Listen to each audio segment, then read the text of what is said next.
comes, that will be the time to decommission it and to set us off on the next foot to go back to the moon and on to Mars. Over.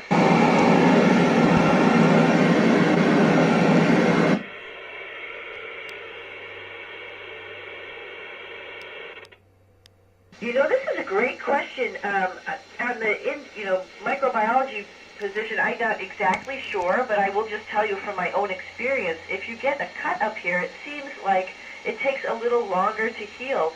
Obviously, then, our bodies are used to gravity. So it's an interesting question, and I know that they're doing some research, so I'll have to get some more information to get back to you on it, but I know it takes a little bit longer just to heal on the skin up here. Over.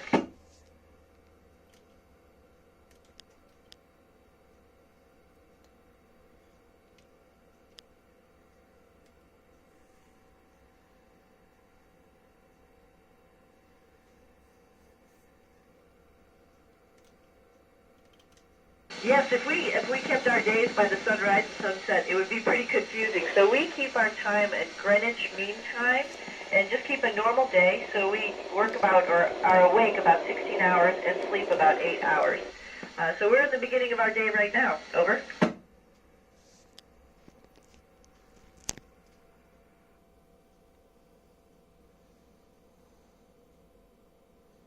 Yes, it's a really interesting question. We try to sort of hook up with the news like once a day or in the morning or in the evening twice a day just to get caught up, but on the hour-by-hour basis, which we have on Earth, we don't do that. So it's a little bit, you feel a little disjointed, that's for sure. For example, the big hurricane that just hit Florida in the United States, feeling a little helpless up here as we could see it approaching.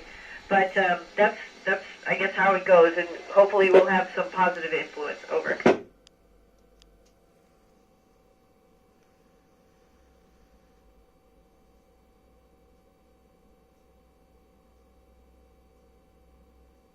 I think your question was about free time in space, and if that was the question, if it wasn't, I'm sorry, but let me answer that one real quick.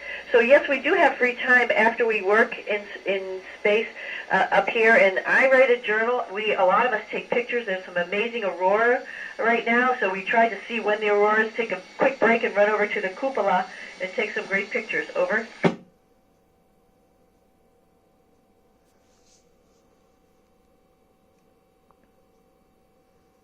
Yeah, so I think I was just answering that question, and I think I missed the last question. I apologize. There was somebody else who came on the radio. But yeah, I think journaling and taking pictures and doing scientific projects up here is what a lot of people like to do in their free time. Over.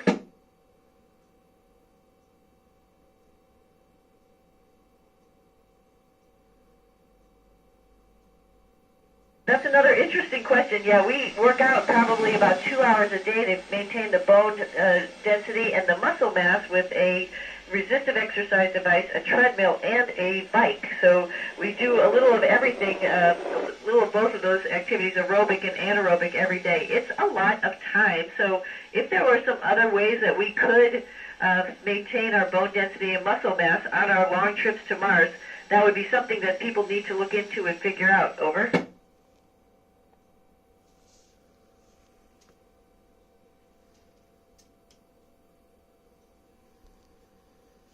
You know, there's always a threat of that happening, but right now we're working hand in hand with our Russian partners on this International Space Station, doing science experiments up here, sharing information, and it's been really good. And I think it is a role model for the rest of the Earth. If we're going to do things that are bigger than ourselves, we need to work together. Over.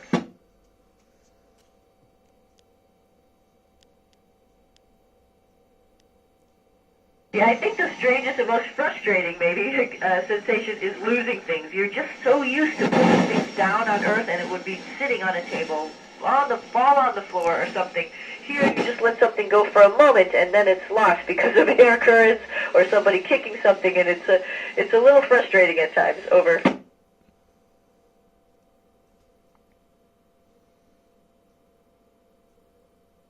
I think the most surprising thing that I've been involved in is a capillary flow experiment where we found some different, what they call wicking angles to make fluid move. This has some implications in fuel systems in the future for spacecraft, or actually even how we might grow plants. We're doing a plant experience now, and how the water wicking and feeding the plants might.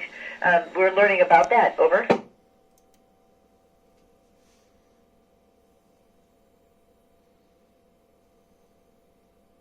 That's a great engineering question for how they put the space station together. Every module has cooling loops for all the equipment and for the people. So we keep the temperature around 75 degrees Fahrenheit. So it's very comfortable in here. But that's ammonia loops outside and water cooling loops inside.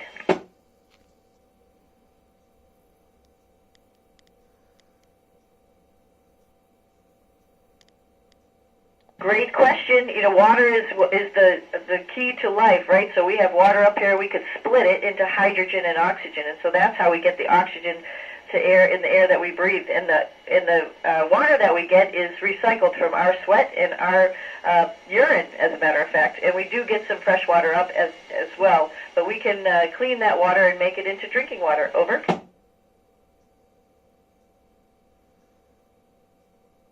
Absolutely. Everybody's birthday, that is when they have a birthday up here, we celebrate those. I've been making cakes for birthdays. It's been a lot of fun. We will celebrate Christmas and New Year's coming up at the end of the year. Over. I absolutely miss my normal life, but I know this is just a moment in time of my whole life, so it's wonderful to be up here. But I do miss my family, of course, and I miss my dogs. I miss taking my dogs for a walk and feeling wind on my face and rain when it rains. Over.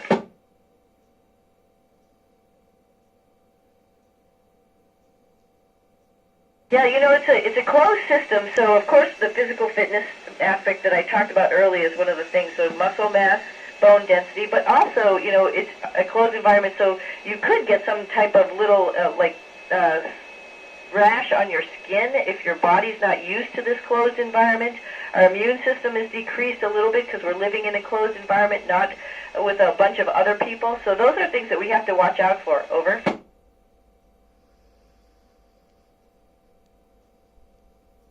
It's a great question. We are living here together for a long period of time, but we work together before we fly to do things where we understand each other's triggers or buttons, and we try not to do that. We try to understand and be compassionate for each other and just be straightforward and talk to one another. Over.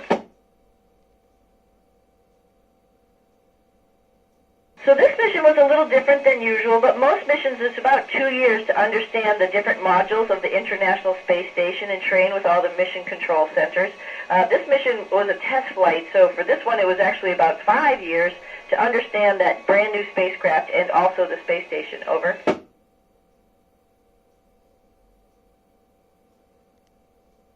Well, you know, I wasn't planning on being an astronaut, but I ended up joining the military, the Navy, and I got an engineering degree from the Naval Academy, and then I got interested in flying airplanes and helicopters, and then aerospace engineering later on for my master's in engineering management.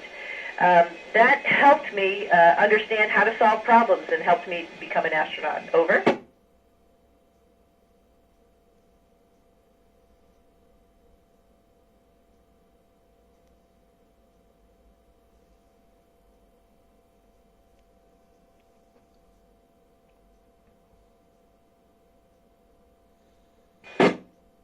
Well, thank you so much. I know this town where you are. I've been close by when I was younger to come to a swim meet there, so I love Italy, and thank you so much to all the European countries who are there at the school. It's been a wonderful contact. Thank you so much.